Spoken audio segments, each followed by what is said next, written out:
Les Togolais doivent apprendre à identifier les fossoyeurs du combat du peuple. Est-ce cela le sens de leur combat pour la libération nationale? Les Togolais doivent les reconnaître dans leurs besognes et à leurs fruits. Du Togo à la diaspora, des doubles jeux aux jeux troubles de ceux qui ont le double visage, tous les caméléons, les marionnettes, les pirouettes, les pendules et girouettes en mission commandée ou qui se trompent de combat, de leur tanière obscure, ne peuvent que se mettre à nu sous le grand soleil immuable.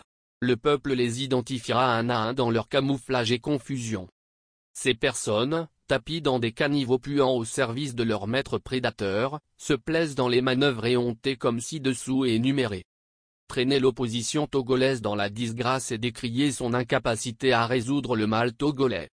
Œuvrer au niveau de la conscience collective pour faire admettre que l'opposition togolaise n'est pas. Ils prétendent qu'ils ont la capacité de dissoudre l'opposition dans de l'acide. Induire la fragmentation et la fragilisation de l'opposition togolaise en lutte pour l'alternance et la libération nationale. Créer les conditions de la démobilisation populaire du peuple, de la résistance et de résilience. Pour parfaire leur camouflage et embellir leur blason, ils se livrent à des dénonciations de quelques dossiers troubles et indigestes de leur maître prédateur des richesses du Togo. Et puis pour mieux enfoncer le clou, les maîtres prédateurs, qui prétendent avoir le pouvoir de déstructurer l'opposition, les envoient en cavale se nicher dans la diaspora ou encore à infecter les partis de l'opposition togolaise de l'intérieur.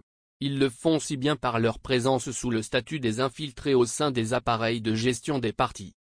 Ils sont aussi dotés de moyens de communication pour mieux faire du bruit en vue de distraire les Togolais de leurs réelles préoccupations à court et à moyen terme. Vider le peuple de son énergie révolutionnaire. Ce sont des personnalités énergétivores qui désorientent la force révolutionnaire du peuple destinée à conclure ce noble combat de la libération nationale et d'alternance. Les Togolais doivent apprendre à identifier les fossoyeurs de la révolution et les faussaires ambiants du Togo. Salutations à tous. À suivre.